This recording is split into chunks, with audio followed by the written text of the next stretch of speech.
Bienvenue sur Feng Shui Flow, le podcast qui met du Feng Shui dans ta vie.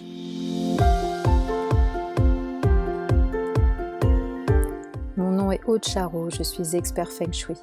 Je partage avec vous mes astuces pour faire de votre habitat un véritable compagnon de vie. Je vous montre également comment transformer votre lieu de travail en vecteur de réussite.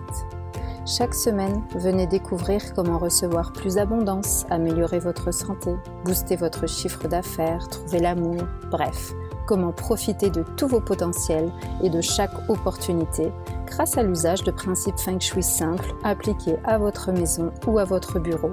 Suivez-moi dans le Feng Shui Flow, c'est parti!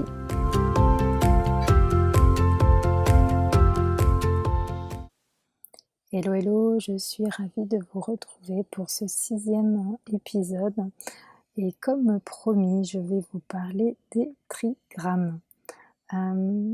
Si vous n'avez pas écouté mon épisode sur l'équilibre yin et yang, je vous encourage à le faire puisqu'en fait c'est le symbole du taiji qui représente, vous vous rappelez, l'éternelle interaction entre le yin et le yang. Eh bien, c'est hyper important d'avoir ça en tête puisque la partie noire, donc le yin, qui représente le féminin, vous vous rappelez, et la partie blanche, le yang, qui représente le masculin, eh bien, sont extrêmement liés aux 8 trigrammes. Pourquoi ? Parce qu'en fait, les 8 trigrammes, je ne sais pas si vous avez en tête un petit peu comment c'est représenté, mais ce sont des symboles qui sont constitués de traits.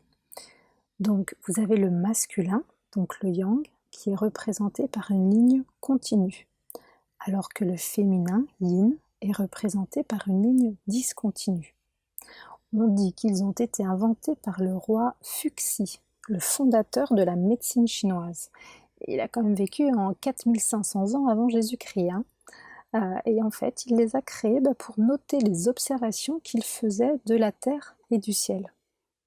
Il n'y avait pas Netflix à l'époque. Raymond Loewe, dans son ouvrage qui s'appelle Les Essentiels du Feng Shui, il évoque les 8 trigrammes comme la plus ancienne base de données enregistrant les observations que l'homme a fait de son environnement. Tu m'étonnes. Le taiji, on l'a vu, donne le yin et le yang. Donc en ajoutant un niveau, on peut soit ajouter une ligne yang, soit ajouter une ligne yin. Vous êtes d'accord ? Ce qui peut donc produire 4 paires différentes. C'est ce qu'on appelle les bigrammes. Si on rajoute maintenant une 3e ligne, pareil, elle peut être soit yin, soit yang. Donc on obtient 8 symboles, ce sont les 8 trigrammes. La ligne inférieure, celle du bas, elle représente la Terre. La ligne centrale, elle représente l'humanité. Et la ligne supérieure représente le ciel. Les 8 trigrammes, qu'on appelle les ba-gua, représentent le nombre en fait maximum de combinaisons de 3 éléments de nature yin ou yang. Donc, ils ont tous des petits noms. Je ne suis pas une pro du chinois, mais je vais vous les donner quand même. Nous avons Qian, Dui, Li, Zhen, Xun, Kan, Zhen et Kun.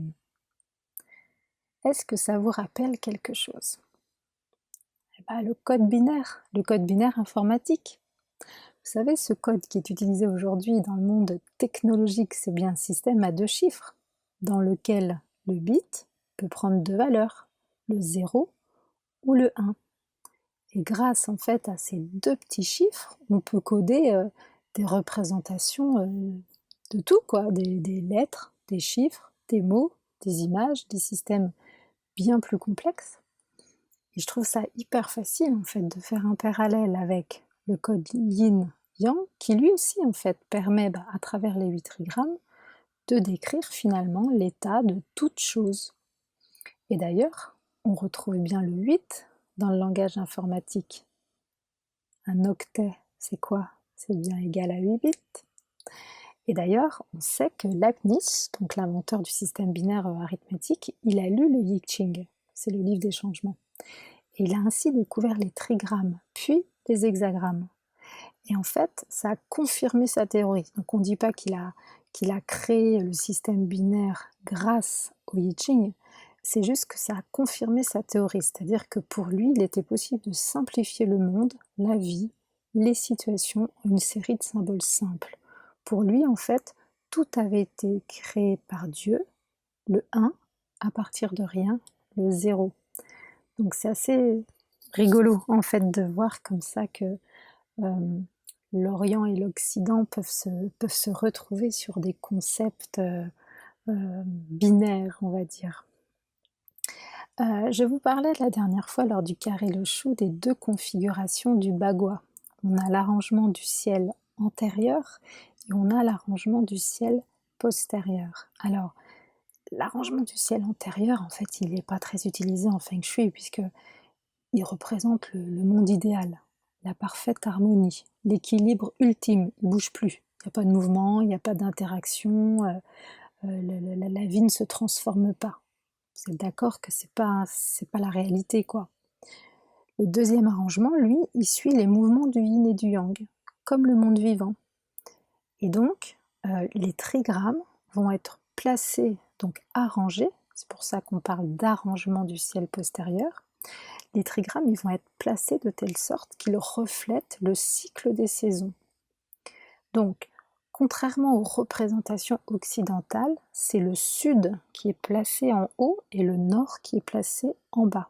Et donc on a l'est à gauche et l'ouest à droite. Au début, ça peut être un petit peu perturbant. Alors en fait, pourquoi? Parce que le sud, il représente l'été. Il est symbolisé par le feu. Le sud, c'est le soleil au zénith. C'est pour ça qu'on le met en haut. Et si on tourne dans le sens des aiguilles d'une montre, en fait, l'été va d'abord faire place à une intersaison en fait, qui va être représentée par le sud-ouest, qui est de nature terre, puis à l'automne, et donc aux deux trigrammes qui sont liés au métal, l'ouest et le nord-ouest. Ensuite, on arrive tout en bas du cercle, c'est le nord, c'est l'hiver, qui lui est symbolisé par l'élément eau. Et cette eau, elle va nourrir le bois, qui permet, lui, après une intersaison au printemps, de naître. Arrivent donc les deux trigrammes, est et sud-est. Et la boucle est bouclée, comme on dit. Ce cercle, en fait, il peut être aussi représenté en carré, et donc c'est pour ça qu'on peut le rapprocher finalement d'une autre grille, le carré magique ou le carré Loshu, ce qu'on a vu la dernière fois. Alors, maintenant, si je vous donne un petit peu les caractéristiques des 8 trigrammes. Alors, les trigrammes, en fait, sont des symboles qui représentent les phases transitoires de toutes les situations possibles, alors qu'elles soient relatives à la nature ou à l'homme. Comme on a vu, ils ont un genre masculin ou féminin. Ils sont aussi associés aux orientations cardinales, et donc aux 5 éléments. Mais ce n'est pas tout. Ils portent aussi en eux des caractéristiques qui sont liées aux couleurs, aux organes, à des types de personnalités, même à des animaux. Voilà. Donc, par exemple, je vais vous donner quelques caractéristiques. Le trigramme qui est composé de 3 traits pleins, donc 3 traits yang. C'est Qian le créatif. Il porte le numéro 6, qui représente le nord-ouest, et en élément, c'est le grand métal. Eh bien, c'est aussi le trigramme qui représente le père, l'époux.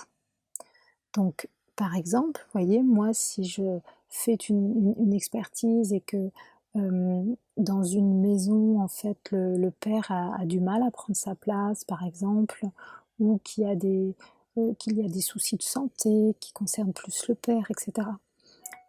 Comme la zone liée au père, en fait, pour la maison, hein, c'est le nord-ouest, je vais regarder effectivement s'il n'y a pas quelque chose dans cette zone qui peut poser problème. Je ne sais pas si vous savez, mais en fait le Feng Shui, c'est une des branches de la médecine chinoise. Et on retrouve bien évidemment ces 8 trigrammes dans l'enseignement qui est lié à la médecine chinoise. Puisque chaque trigramme représente des membres et des organes. Et donc le lien trigramme organe phase, donc élément, il est essentiel. Et en acupuncture, on va aussi l'utiliser puisque les 8 trigrammes sont liés aux 8 méridiens qu'on appelle les 8 merveilleux ou les 8 curieux. Donc finalement, de même que le Feng Shui va utiliser par exemple le cycle de production des éléments, la médecine chinoise, elle va s'en servir pour faire le lien entre les différents organes. Et le concept, c'est que tant que les éléments sont équilibrés, la personne est en bonne santé. Et s'il y a des équilibres, eh ben on essaye de l'annihiler, si vous voulez, pour justement toujours chercher cet équilibre. Alors, je vais peut-être vous donner un exemple. Par exemple, je ne suis pas une spécialiste de la médecine chinoise, mais le trigramme Kan, par exemple, il a pour élément l'eau. Et l'eau, c'est tout ce qui est lié aux reins, à la vessie, aux organes génitaux. Alors, le trigramme Li, par contre, lui, c'est le trigramme du feu. Et il est assimilé au cœur et aux yeux. Eh ben, on dit toujours qu'en cas de trouble cardiaque, par exemple, il faut éviter les excès de sel. Pourquoi? Parce que le goût salé, ça correspond à l'élément eau. Et que dans le cycle de production, on l'a vu avec les 5 éléments, eh bien, enfin plutôt le cycle de destruction, là en l'occurrence, l'eau détruit le feu. Et donc ce sel détruit le cœur. Vous voyez? C'est comme ça qu'en médecine chinoise, en fait, on peut retrouver les mêmes notions de cycle de production, de cycle de destruction entre les 8 trigrammes et les 5 éléments. Voilà. Donc vraiment, en fait, je voulais absolument vous parler des 8 trigrammes, même si c'est un petit peu compliqué de le faire sur un podcast parce que vous ne pouvez pas les visualiser. Mais ces trigrammes ont vraiment permis de modéliser les mouvements du Qi. Et vraiment, chaque trigramme représente un modèle de mouvement et de changement.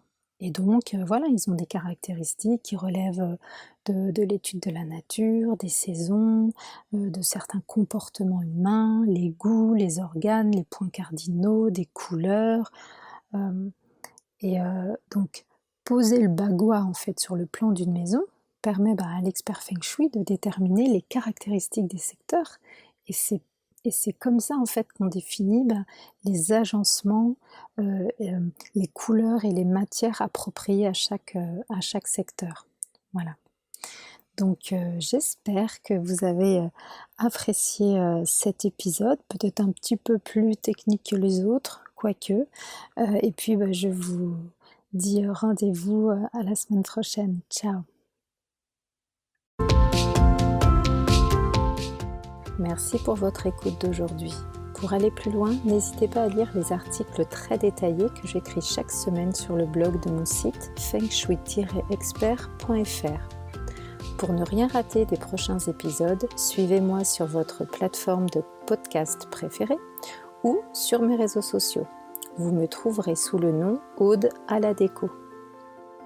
Merci beaucoup, à bientôt et d'ici là, restez dans le flow.